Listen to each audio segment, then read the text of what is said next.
Selamat datang di Ruang Bertanya, ruang di mana setiap pertanyaan punya tempat dan setiap kisah membuka makna. Hari ini kita membicarakan sesuatu yang sering terlambat disadari, padahal begitu dekat dengan kehidupan perempuan, kanker serviks. Di tengah kemajuan teknologi medis dan gencarnya kampanye vaksin HPV, angka kejadian kanker serviks di Indonesia masih menjadi sorotan serius. Di balik data dan istilah medis, ada banyak kisah tentang ketidaktahuan, keterlambatan deteksi, dan perjuangan yang senyap.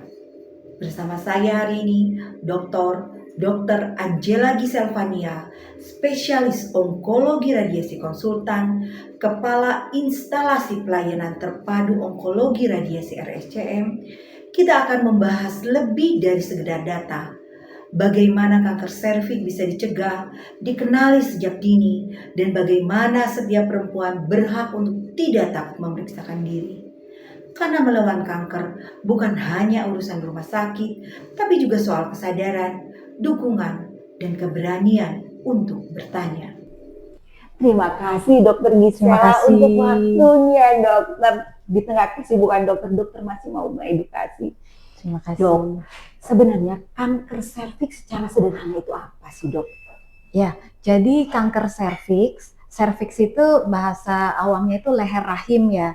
Jadi kalau kita tahu anatomi organ wanita itu kan ada vagina, kemudian di atasnya itu rahim. Nah, perbatasan antara vagina dengan rahim itu adalah leher rahim yang disebut serviks. Jadi posisi serviks di situ. Nah, kenapa kanker serviks atau kanker leher rahim ini termasuk kanker yang paling sering ya di bawahnya payudara kalau urutan untuk kanker pada wanita di Indonesia. Nah, karena di serviks itu adalah posisi transisi sel-sel antara sel-sel epitel yang di vagina dengan sel-sel yang kolumnar yang ada di rahim di atasnya. Jadi karena di situ ada junction, ada perubahan. Nah, disitulah sel-sel itu rentan karena dia posisinya transisi ya selnya. Jadi di situ sel-selnya itu menjadi lebih rentan. Nah, kenapa biasanya itu terjadi perubahan dari sel normal menjadi sel kanker? Nah, itu kalau kanker serviks itu penyebab utamanya sebenarnya adalah human papilloma virus.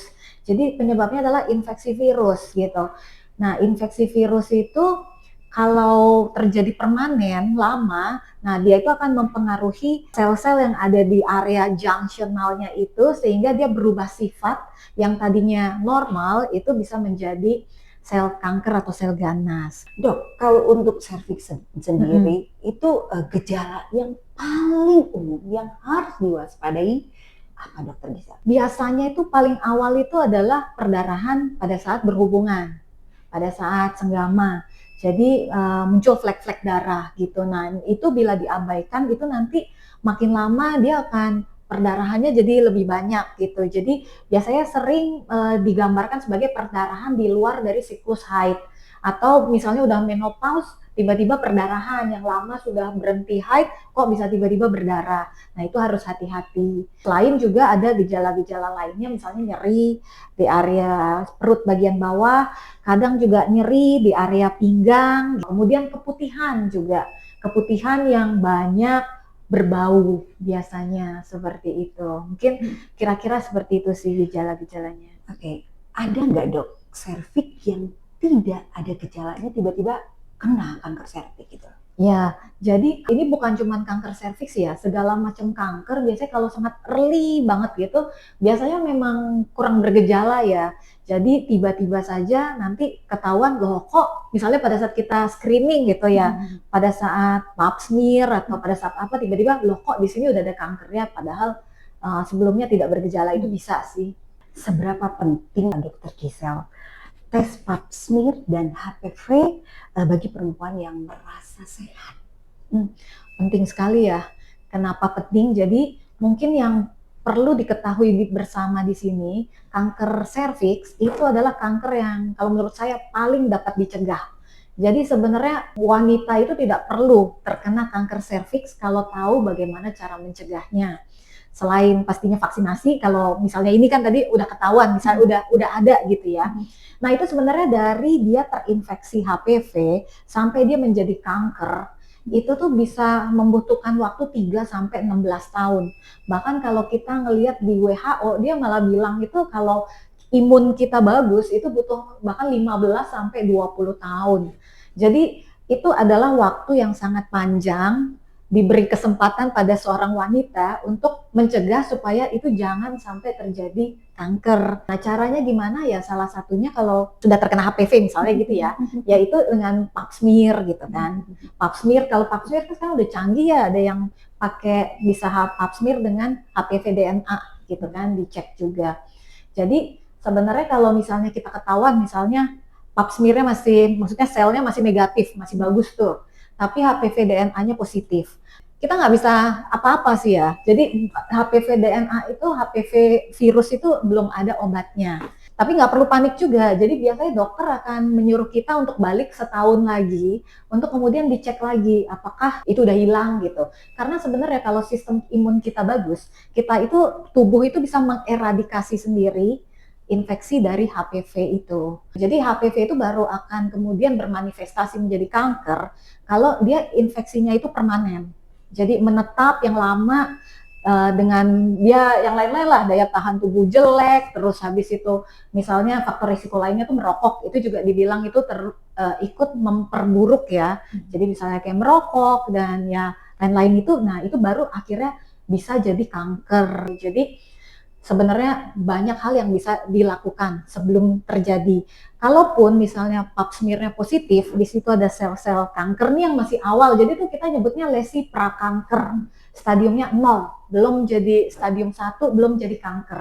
Nah, itu oleh dokter Opshin tuh banyak yang bisa dilakukan. Jadi bisa kayak mau kayak diambil sedikit di area itunya gitu. Jadi bisa kayak cone biopsi, bisa pakai krioterapi. Ada berbagai macam cara lah untuk mengatasi area yang kecil itu aja. Karena itu bahkan belum menembus masuk ke membran basal sel yang berpotensi untuk invasif ke seluruh tubuh, itu belum sampai situ. Jadi penting. Dok, kan tadi kalau misalnya nggak ketemu nih bahwa itu ada sel untuk kanker serviks ketika di pap smear. Sebenarnya pap smear itu baiknya dilakukan berapa kali untuk mengecek gitu kan secara pasti gitu loh. Ya, jadi mungkin pap smear itu sekarang ada berbagai macam kan. Kalau dulu itu sempet kayak IVA itu kan, anjuran IVA itu kan beda ya, cuman pakai yang polesan itu ya, asam asetat itu dulu setahun sekali. Tapi kalau sekarang misalnya pap smear, apalagi yang udah ada HPV DNA-nya itu bisa 5 tahunan. Jadi mungkin baiknya kalau kita pap smear atau apa itu tanya maksudnya itu untuk berapa tahun, karena yang sekarang bisa cukup panjang.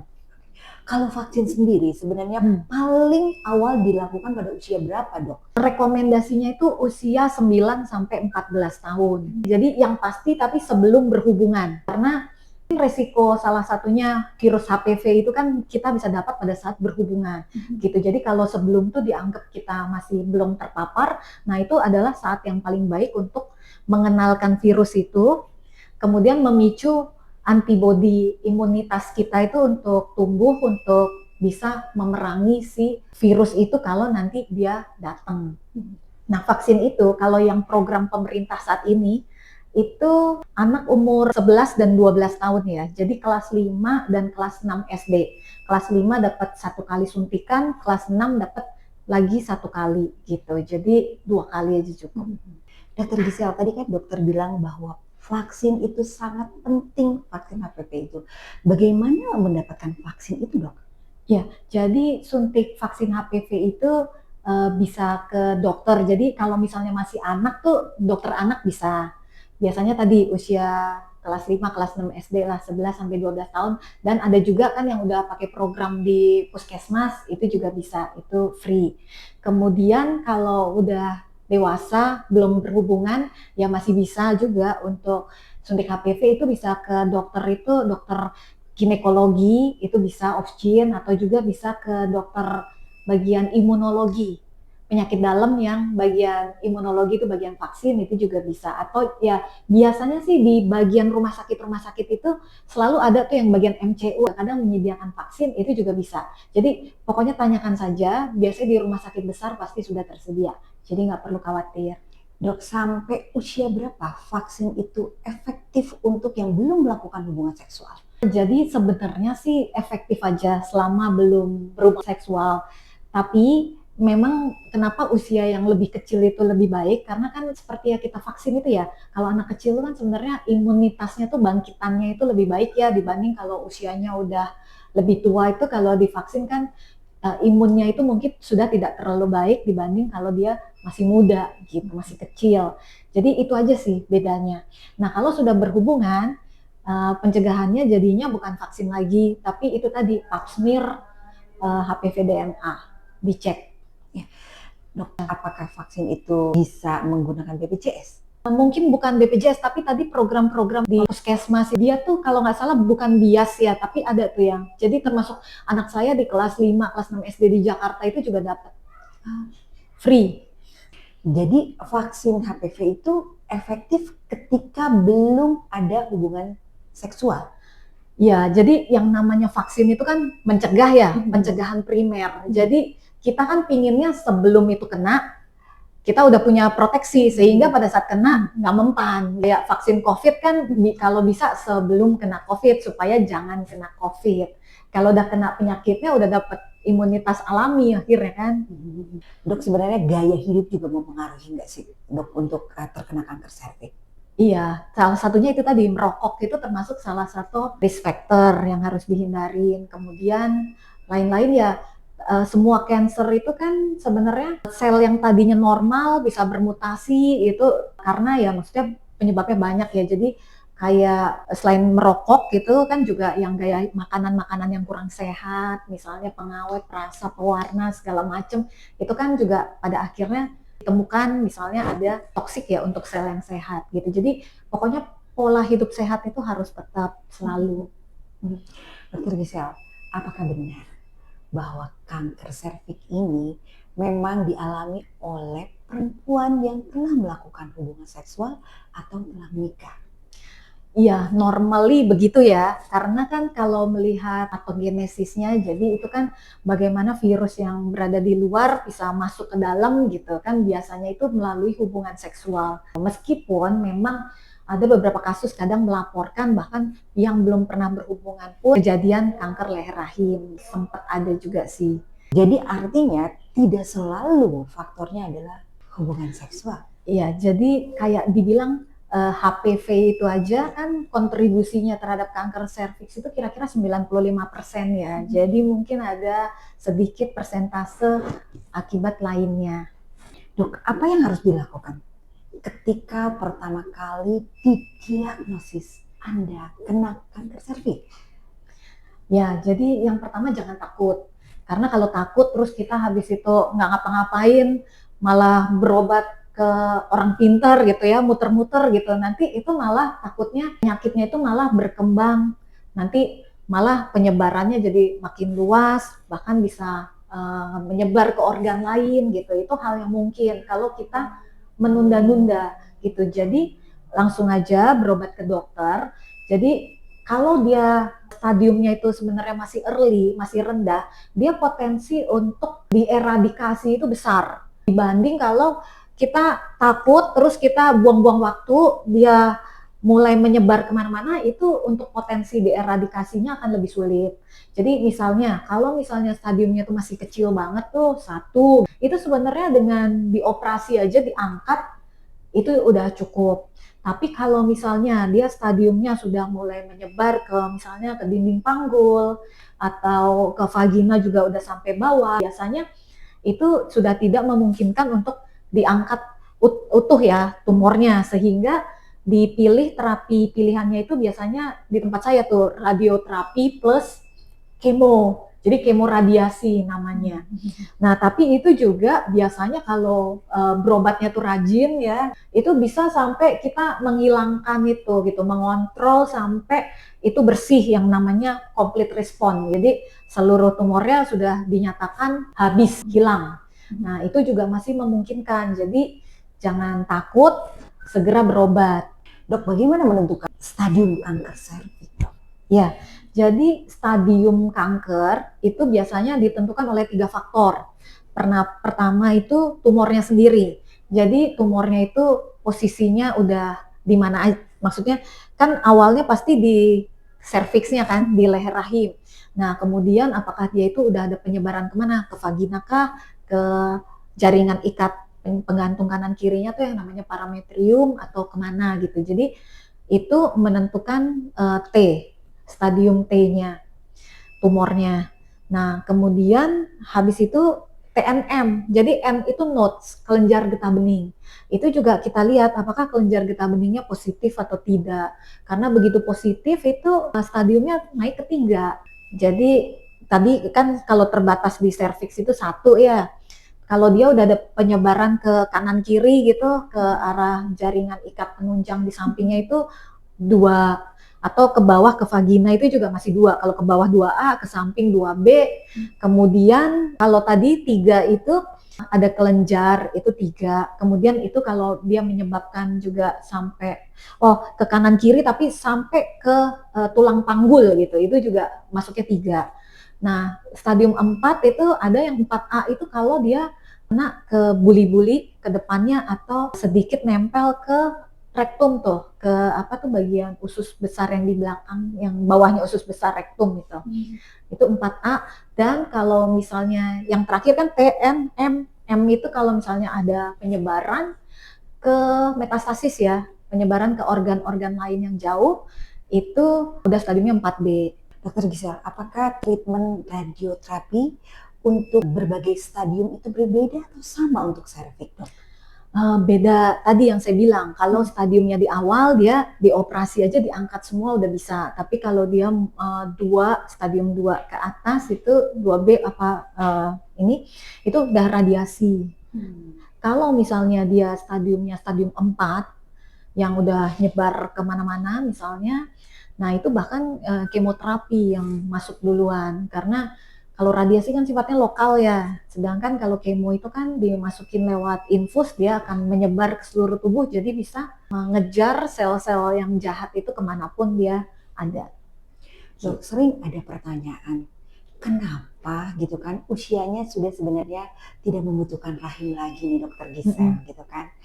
Ya, kanker serviks kan memang berada di mulut rahim. Kenapa tidak dilakukan operasi? Padahal sebenarnya pasiennya sudah tidak membutuhkan rahim gitu loh. Kenapa tidak dilakukan operasi untuk mengangkat sel kanker serviksnya? Itu maksudnya kalau yang jadi kan yang sering justru yang locally advance ya, yang kalau terapinya tadi yang saya bilang kemoradiasi ya. Maksudnya kalau udah di kemoradiasi kenapa nggak diangkat lagi juga? Gitu loh dok. Kenapa tidak dilakukan operasi untuk pengangkatan rahim untuk khususnya kanker serviks gitu? Iya, jadi karena dianggapnya udah bersih sih. Jadi gini lah, karena itu kayak all or none kan. Kalau kita mau ngangkat, kenapa kita cuma mengangkat yang di mulut rahimnya? Sedangkan penyakit itu kita kemoradiasi karena memang dia sudah di luar dari batas pengangkatan. Misalnya kayak 3B itu sudah sampai ke dinding panggul ya. Kan kalau ngangkat tuh juga dinding panggulnya kan nggak mungkin terangkat juga gitu kan. Jadi kayak jadinya itu nggak all or none. Kayak ya kalau mau angkat ya angkat semua. Betul. Padahal itu nggak bisa diangkat semua. Nah, ketika udah diterapi kan udah bersih. Bersihnya juga bersih semua. Kenapa yang diangkat mesti mulut rahimnya aja? Jadi bisa seperti itu dong? Bukan nggak bisa ya. Jadi mungkin pertanyaannya jadi untuk apa gitu. Karena ketika udah dibersihkan dengan kemoradiasi, meskipun dia tidak dioperasi, dia udah bersih. Udah, jadi yang kayak begitu bahkan kemarin tuh baru dapat pasien ya yang dia baru kayak muncul lagi itu 30 tahun kemudian. Jadi kayak ya kalau orang udah sehat, udah bersih, udah bagus gitu, kenapa mesti harus diangkat lagi? Oke. Karena kan dok, kalau untuk seperti yang saya gitu kan, dilakukan debulking surgery dok, gitu kan. Karena saya CA endometrium gitu kan. Nah, apakah kanker serviks tidak bisa dilakukan debulking surgery untuk membersihkan itu? Ketika stadiumnya sudah tinggi dok, kan ada nih keluhan kenapa sih nggak diambil aja padahal aku nggak butuh rahim, padahal aku mau kalau diambil rahimnya, gitu loh.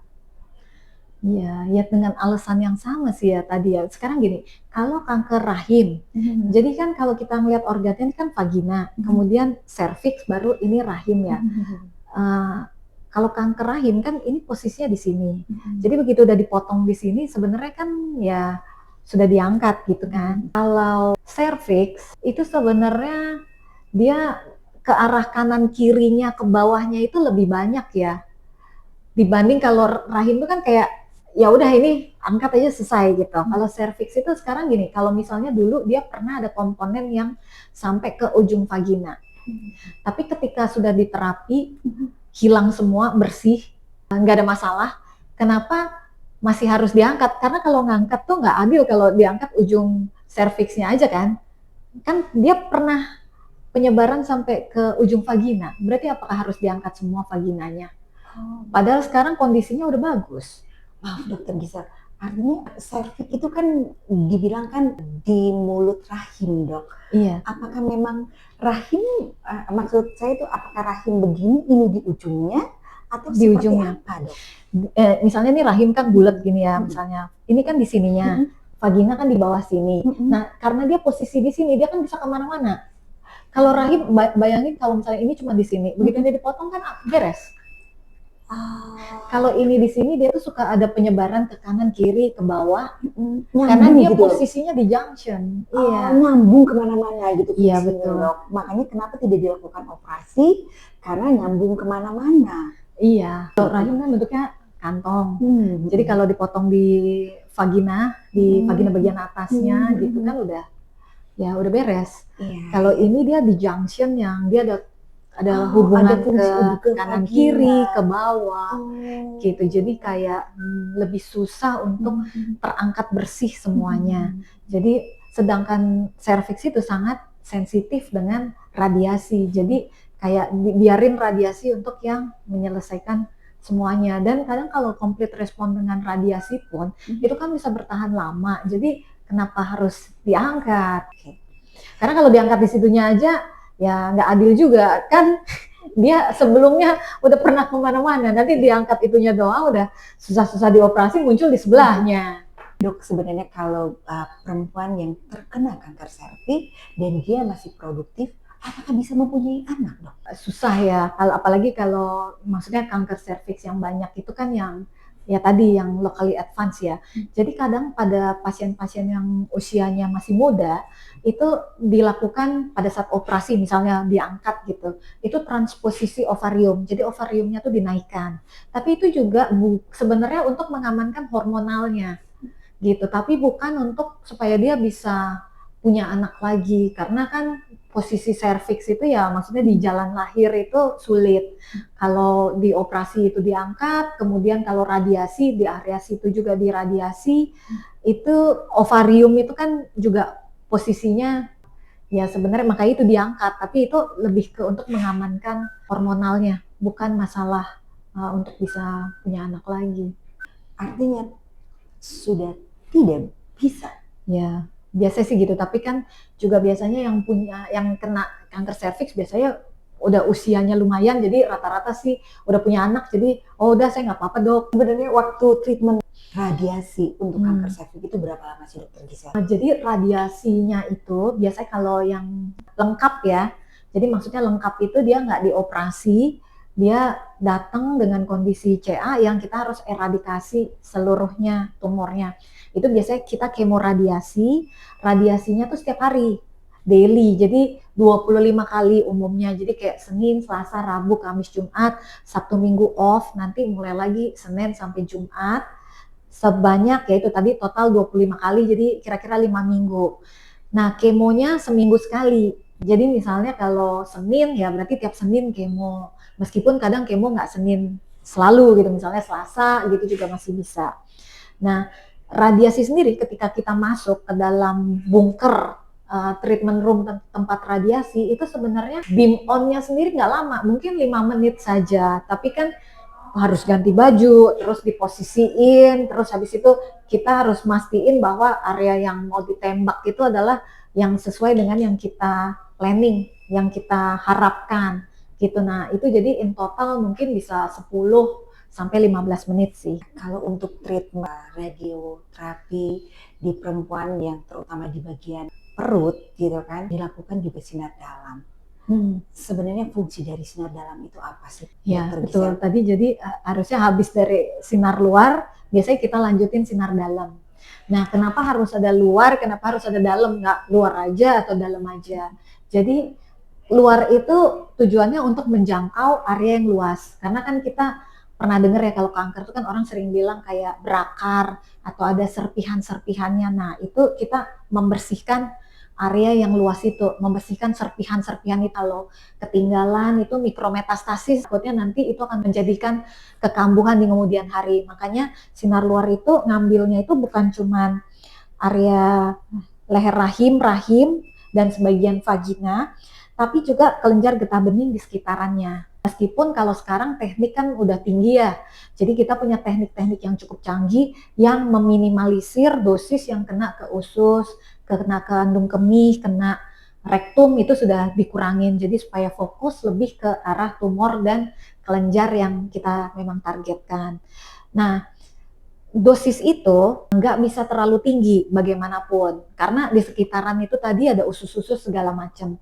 Nah, supaya kita benar-benar bisa berikan dosis yang tinggi di sumbernya, kita pakai yang namanya sinar dalam atau brachytherapy itu. Brachytherapy itu kita punya aplikator yang kita masukkan ke dalam vagina pasien, dan kalau pasien itu belum diangkat rahimnya, jadi ada alat tuh bentuknya lurus aja sih. Itu tandem yang dimasukkan sampai ke rahim. Nah, itu karena masuk sampai ke rahim itu butuh anestesi. Jadi biasanya pasien itu dibius. Bius yang paling sering sih bius ini ya, spinal. Jadi kayak kalau mau melahirkan. Jadi pasien dibius itu di tulang punggung di sini. Kemudian dia akan separuh badan itu mati rasa ya. Jadi pasiennya tuh masih bisa ngomong, sadar, tapi separuh badannya mati rasa. Nah, itu kita masukin alat itu brachytherapy. Dia itu dosisnya karena ditempelkan ke area tumor itu dosisnya tuh tinggi sekali. Tapi dia nggak mengganggu kayak buli-buli, usus atau rektum gitu. Jadi kita dapat keuntungan dua-dua gitu. Jadi tumor dapat dosis tinggi, area sekitar rendah, tapi area sekitar yang tadi kita takut ada sebaran-sebaran serpihan kankernya itu udah di terapi sama sinar luar gitu. Jadi itu kombinasi luar dan dalam itu penting kalau buat serviks. Nah, Dokter Gisel, ini kan kalau dilakukan sinar dalam, ini kemungkinan vaginal stenosis itu sering terjadi. Nah, dok, kenapa hal itu terjadi? Ya, karena memang salah satu efek samping radiasi itu kan bisa fibrosis ya, termasuk jadi area di situ tuh jadi lebih kaku ya, jadi lebih jaringan ikatnya lebih kaku gitu, kencang ya, fibrosis gitu. Jadi otomatis kalau dia di vagina yang berongga gitu kan, itu jadi stenosis, jadi agak ngecil ya, nyempit gitu. Memang itu salah satu efek sampingnya sih. Oke. Kadang karena itu menjadi salah satu efek samping dari radioterapi dalam, kadang-kadang dokter menganjurkan untuk melakukan hubungan seksual. Itu sebenarnya secara medis untuk apa, dok? Nah, sebenarnya sama seperti vaginal dilator ya. Jadi karena ada efek samping ya itu tadi stenosis itu juga perlengketan ya kadang-kadang, jadi vaginanya itu bisa nutup gitu. Nah, dengan melakukan hubungan seksual jadi otomatis potensi kanalis vaginanya itu akan selalu dijamin terbuka gitu. Karena jadi seperti kalau kadang itu dia makanya kalau udah nggak punya pasangan itu kadang boleh pakai vaginal dilator gitu. Itu membantu supaya vaginanya itu tetap terbuka. Tujuannya untuk apa, dok? Sebenarnya kalau itu terbuka, memudahkan dokter untuk kita bisa melihat apakah nanti ada masalah. Karena biasanya masalah itu sering itu kejadian itu di ujung stam vagina, di bekas area yang dipotong pada saat operasi. Kalau dioperasi, kalau nggak dioperasi juga kan mulut rahim itu di ujung dari kanalis vagina. Jadi kalau misalnya itu ketutup, kita akan susah buat ngeliat apakah penyakitnya itu muncul lagi ataukah itu masih bagus clear gitu, itu nggak kelihatan. Jadi kadang kalau kayak begitu tuh akhirnya kita mengandalkan MRI aja atau PET scan gitu. Tapi kan sebenarnya harusnya bisa dilihat mata itu akan lebih baik. Ya mungkin paling itu sih paling kegunaan kan ya itu harus bisa karena normalnya itu adalah uh, potensi jalan itu harusnya terbuka ya harusnya terbuka gitu sih. Apakah itu juga berhubungan dengan, karena kan kita tahu Dokter Gisel bahwa pengobatan atau treatment kanker itu tidak selesai setelah selesai treatment, tidak selesai setelah selesai operasi gitu kan. Apakah itu ada hubungan dengan pemeriksaan-pemeriksaan selanjutnya, Dok? Iya, karena itu kan kita melihat itu pada saat follow up ya.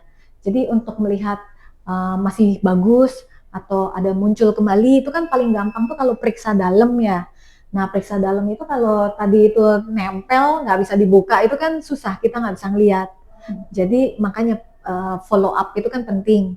Dan follow up itu ya kalau bisa kita harus melihat sampai ke organ tuh sampai ke ujungnya. Supaya Gitu, kelihatan jelas supaya atau supaya apa kelihatan. sih, Dok? Ya karena itu tuh kalau dibuka sebenarnya kita bisa Kelihatan, Dok? melihat Secara jelas gitu loh. kelihatan. Ya mungkin kalau kanker rahim kan beda ya. Endometrium itu kan di belakangnya. Jadi biasanya serviksnya licin. Mau dilihat kayak apa ya juga serviksnya licin nggak kelihatan. Tapi kalau kanker serviks itu kan posisinya di mulut rahim. Jadi kalau kita buka pakai spekulum, ya itu di ujung itulah yang terlihat oleh kita. Kalau misalnya dia ada penyakitnya ya di situ kelihatan. Kalau dia bersih, kinclong, ya kinclong gitu. Jadi itu sangat penting. Sangat penting, ya. Untuk kontrol ya, untuk follow up, gitu. Kalau itu nggak bisa kebuka ya pada akhirnya tadi MRI dilihat dari luar kan. Cuman kan ya sebenarnya harusnya bisa dilihat juga. MRI kan juga nggak bisa sering-sering banget ya. Dokter Gisel, ada nggak alternatif lain selain melakukan hubungan intim, selain memakai dilator, ada nggak alternatif lain, Dok? Sebenarnya ada kayak obat-obat ya, moisturizer apa segala yang bisa membantu. Mungkin itu bisa dicoba untuk mengurangi ya, karena dia kan pelembab apa. Jadi kan itu kering tuh juga lengket tuh kan karena juga dia kering apa segala, jadi dia cenderung lengket. Tapi kalau itu selalu dijaga, lembab, pakai moisturizer yang di dalam segala macam itu mungkin ya akan mengurangi juga risiko untuk lengket. Dok, begitu banyaknya pengalaman Dokter Gisel menangani kanker serviks, ada nggak, Dok, pasien yang trauma ketika disuruh melakukan hubungan intim dan bagaimana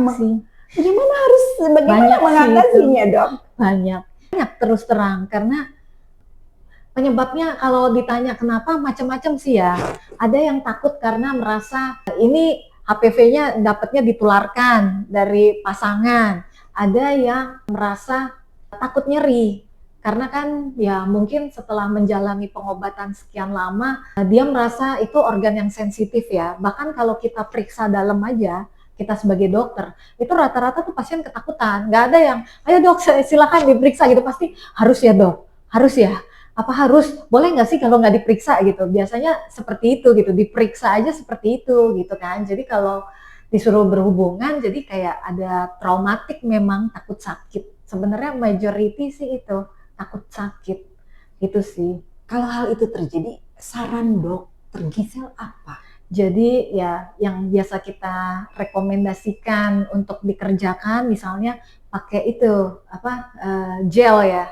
Jadi kan kayak kalau kita periksa dalam kan juga dikasih gel dulu gitu biar nggak terlalu nyeri, ya kayak pelumas gitu. Jadi itu harusnya bisa membantu sih gitu. Iya, seperti tadi Dokter Gisel bilang kan banyak sekali yang menolak gitu kan untuk diperiksa ketika dilakukan periksa dalam. Sebenarnya fungsi dari periksa dalam itu apa dalam proses pemeriksaan, dokter? Ya, periksa dalam itu penting sekali.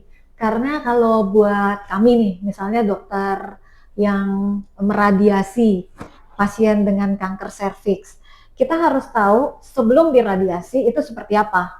Gunanya apa? Supaya di pertengahan atau di akhir terapi kita bisa bilang, ini tuh perbaikan loh. Sebelumnya kamu tuh kankernya begini. Sekarang ini udah seperti ini, misalnya tengah jalan nih. Ini udah tinggal separuhnya nih. Nanti di bagian akhir kita bilang, ini udah bersih gitu. Tapi kita harus tahu sebelumnya kan. Gitu. Kalau kita nggak tahu sebelumnya itu seperti apa, di tengah-tengah atau misalnya di akhir, kita dapat sisa misalnya 1 senti gitu. kita nggak bisa bilang sebelumnya gimana, padahal sebelumnya misalnya 5 cm gitu, dari 5 ke 1 kan perubahannya banyak gitu. Tapi kalau kita nggak memeriksa sebelumnya, kita nggak bisa bilang apakah ini sebelumnya 1 jadi 1, kalau itu kan nggak respon gitu. Tapi kalau dari 5 atau bahkan 7 cm jadi setengah senti, oh ini responnya bagus sekali, ini setengah senti ditinggal sebentar aja nanti juga hilang gitu. Nah itu kita bisa bilang karena dari 7 jadi setengah kan bagus. Gitu. Fungsinya jadi untuk mengetahui Betul. awal dan akhir Iya. respon dari si pengobatan radiasi. Iya. Dok, di masyarakat kita topik kanker serviks ini dianggap tabu, dok. Karena banyak yang masih berpikiran bahwa penyakit ini terjadi karena kesalahan masa lalu atau sering dibilang perilaku seks yang menyimpang atau nakal, Dokter Gisel. Nah, kalau menurut Dokter Gisel, apa dari sisi medis sebenarnya apa hubungan antara kanker serviks dengan aktivitas seksual itu, dok? Ya, seperti yang tadi ya kita sudah sebenarnya singgung sedikit di awal. Penyakit kanker serviks ini kan besar pengaruhnya itu dari infeksi HPV, yang mana infeksi ini biasanya itu didapat setelah berhubungan seksual ya, karena ya itu kan jadi ada dari luar yang terhubung ke dalam ya, dimasukkan ke dalam seperti itu. Nah cuman sebenarnya yang namanya human papilloma virus itu sebenarnya itu ada lebih dari 100 jenis HPV, di mana yang menyebabkan kanker serviks itu biasanya tuh yang tipe yang 16-18 gitu. Itu yang paling violent lah untuk menyebabkan kanker.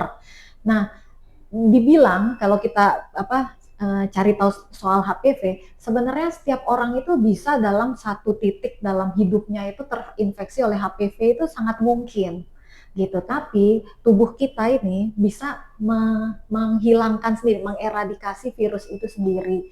Jadi makanya tadi kalaupun terdeteksi ya kadang suruh kontrol lagi setahun, kadang bisa hilang gitu. Jadi biasanya bisa dieradikasi oleh kekebalan imun kita sendiri. Tapi pada saat-saat mungkin tadi tuh daya tahan tubuhnya lagi jelek, kemudian ada masalah yang lain, resiko apa gitu masuk. Nah disitulah pertahanan tubuh itu jatuh. Nah itu berubah dia menjadi mempengaruhi untuk menjadi kanker serviks. Itu pun sebenarnya masa pre-kankernya kan tadi saya sudah sebutin panjang ya, bertahun-tahun, bisa 3 sampai 16 tahun gitu, yang di situ sebenarnya seorang pasien itu masih bisa melakukan sesuatu. Dok, kadang-kadang stigma nih yang selalu menjadi momok menakutkan bagi si pasien. Stigma kanker serviks kan identik dengan kenakalan, dok. Ya, bagaimana stigma itu bisa kita hapuskan gitu loh? Padahal bisa saja terjadi pada siapa aja gitu loh, dok. Jadi dengan kita, maksudnya seperti ini kan, ada edukasi, ada apa, itu kan termasuk kita memberitahu bahwa itu tuh nggak perlu di stigma seperti itu. Tapi memang maksudnya gini, ada memang faktor-faktor risiko yang meningkatkan. Kenapa memang stigma ini juga terbentuk? Ya memang karena ada faktor itu. Jadi kayak misalnya gini, orang yang lebih banyak misalnya melakukan hubungan seksual, apalagi berpindah-pindah pasangan, otomatis kan dia jadi kansnya naik gitu kan untuk mendapatkan HPV itu gitu. Jadi kayak kalau misalnya kita ambil undian gitu, kalau kita muternya 100 kali gitu kan, itu akan lebih, kansnya akan lebih tinggi dibanding yang enggak. Tapi bukan cuma itu kan, sebenarnya usia muda menikah, melahirkan itu kan juga resikonya juga naik. Itu kan nggak nakal gitu kan, cuman dia menikah lebih muda misalnya begitu. Karena kalau lebih muda tadi yang area junctionnya itu juga lebih tidak stabil, jadi lebih tinggi untuk terinfeksi. Terus punya banyak anak, lebih sering. Jadi kan otomatis kan area itu juga mengalami perubahan yang lebih banyak. Jadi itu kan juga bukan nakal gitu kan. Jadi memang nggak semata-mata itu disebabkan karena kenakalan. Ya edukasi seperti ini juga itu antara lain mudah-mudahan bisa mengurangi stigma. Dokter Gisel, apa sih perbedaan dari infeksi HPV dengan kanker serviks, dok? Ya beda. Kalau infeksi itu kan infeksi virus, dia belum tentu ada kankernya. infeksi virus yang permanen, terus nggak dia papain selama ini, terus dia bertahun-tahun, itu dia akan membuat sel itu jadi berubah sifat. Jadi mungkin bedanya antara sel normal sama sel kanker. Sel normal itu kan dia bisa membelah, terus dia bisa mati. Kalau sel kanker itu dia karena ada mutasi DNA, dia sifatnya jadi immortal. Jadi dia membelah, tapi dia nggak mati-mati.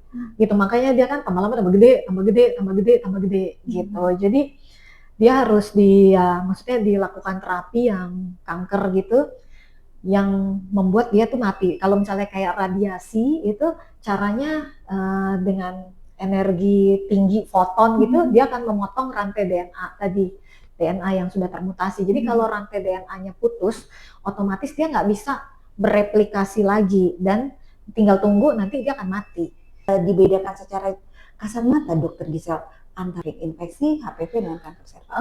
Jadi kalau infeksi itu tadi yang pas diperiksa itu kan ada kitnya ya. Dia hanya menunjukkan apakah ada di situ ada virus HPV DNA-nya gitu kan. Ada bagian dari yang menyatakan kalau itu tuh positif untuk DNA virus HPV gitu kan. Nah, tapi bisa aja selnya itu kalau kita lihat pap smear-nya itu tadi yang kalau dibuka dilihat gitu itu masih mulus, licin, kinclong gitu.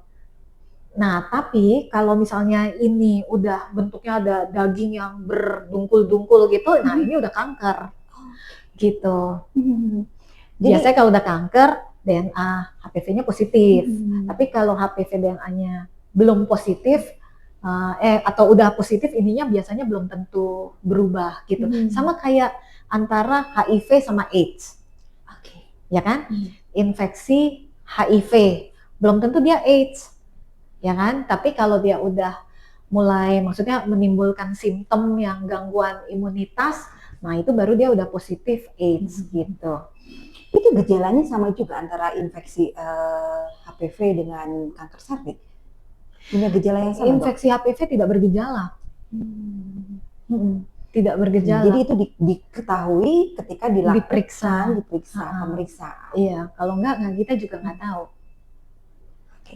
Dok, apa mimpi terbesar Dokter Gisel untuk masa depan penanganan kanker serviks? Oh ya, jadi kanker serviks ini kan sebenarnya salah satu kanker yang paling dapat dicegah ya, tadi yang kita bilang, karena kalau kita tahu tadi proteksinya, jadi itu nggak perlu terjadi gitu. Jadi sebenarnya agak miris bahwa di Indonesia ini masih banyak yang menderita kanker serviks.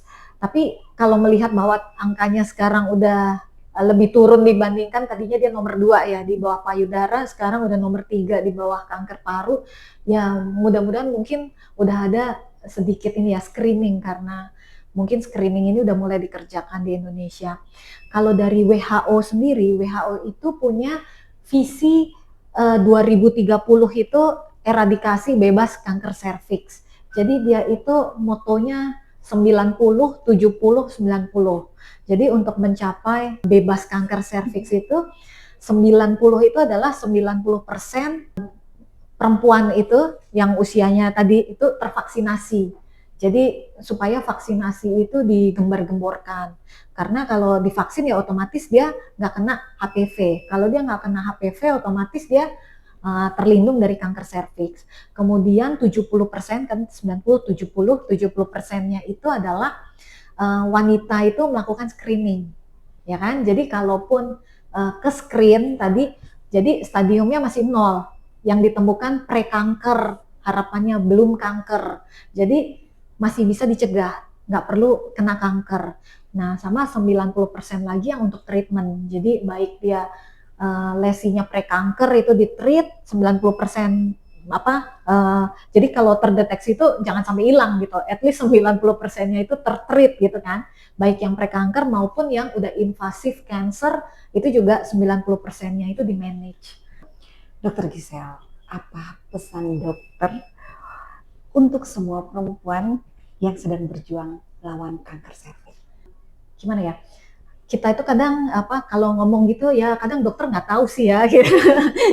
Kita kan yang ngalamin gitu ya, itu adalah maksudnya hal yang sering kita dengar juga ya, tapi ya kalau saya boleh menyampaikan, jadi apapun itu, kalau pertama kali dengar misalnya terkena kanker, jangan langsung merasa bahwa kanker itu seperti vonis mati. Kalau sekarang ini kan zaman sudah canggih, jadi banyak hal yang sudah bisa dikerjakan. Saya sendiri bertemu banyak di sini itu survivor. Salah satunya itu juga yang di Patient Navigator, mereka tuh rata-rata bilang, saya terkena kanker sudah 25, 30, 35 tahun yang lalu. Dan saat ini tuh sehat, segar gitu. Jadi kalau misalnya kita mendengar maksudnya terkena ada diagnosis kanker gitu, jangan langsung berpikir itu suatu vonis mati. Jangan juga menunda-nunda, muter-muter dulu kemana-mana baru berobat, tapi langsung berobat, karena hanya dengan seperti itu akan mendapatkan terapi yang tepat, cepat, dan terbaik gitu kira-kira. Ya, dan mudah-mudahan nanti terapinya berhasil dengan baik sehingga bisa ya dieradikasi sel-sel kankernya dari tubuh.